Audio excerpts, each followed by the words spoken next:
Chapter 1. Emily. Come on, Ruthie. I know you got this. I patted my truck's dash. We've only got a few more miles. I lied, but she didn't have this. My 1956 Ford F-100 sputtered and coughed, and I reluctantly pulled off the road as she chugged to a stop. Smoke billowed from underneath the hood, and I took a deep breath in through my nose as I tried to keep the tears at bay. Nothing had gone right today, and another trip to the shop for Ruthie was the last thing I needed. I crossed my fingers as I pulled out my phone, hoping I had service.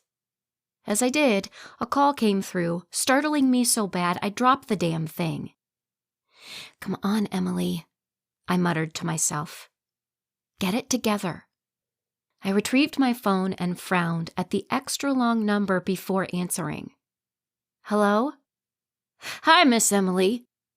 The familiar voice of my employer was garbled from the bad connection, but I'd recognize her anywhere. Oh, Dion.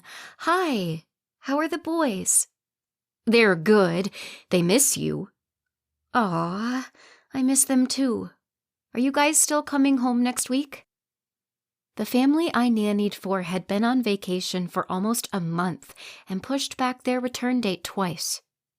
I had a feeling this was another one of those calls. Actually, that's why I called.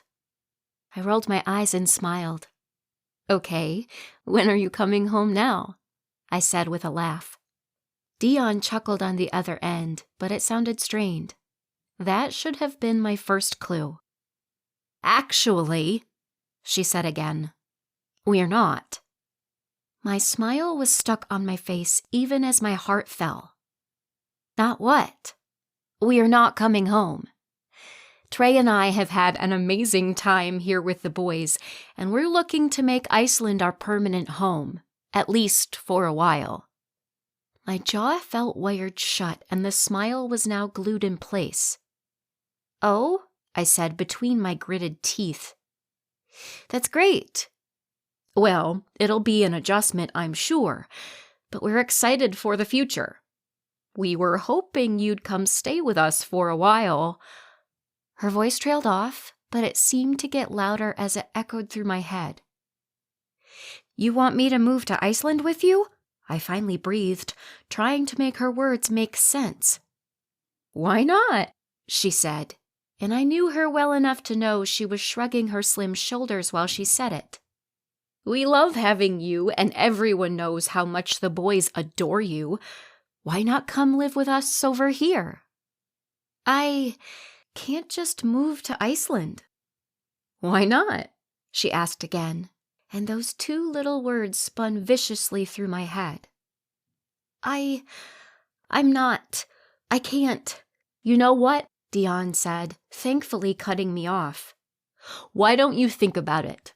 We'll be happy to have you whenever you decide you're ready. I snorted, surprised she hadn't already booked my ticket. I can't move to Iceland, I said again.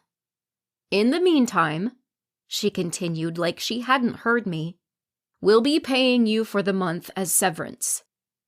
There it was, the word that was making this all real. We're so thankful for all the time we had with you and hope you'll reconsider moving here to continue working with us. I swallowed hard past the lump in my throat. I'll think about it, I squeaked, knowing full well I wasn't moving to Iceland. Okay, hun, we'll talk soon. Bye-bye. The line went dead, and I pulled the phone away from my ear to stare at the screen. The twister in my head was still turning as I tried to figure out which way was up. I squeezed my eyes closed and took a deep breath. You're okay. Everything is okay. This is not the end of the world. Hell, if losing my biological parents, my twin, and then my adoptive father before the age of 18 didn't break me, this wouldn't either. But damn, losing those boys hurt. Despite how tight I squeezed my lids, a tear still escaped. Soon, they were running down my face. I was so sick of losing people.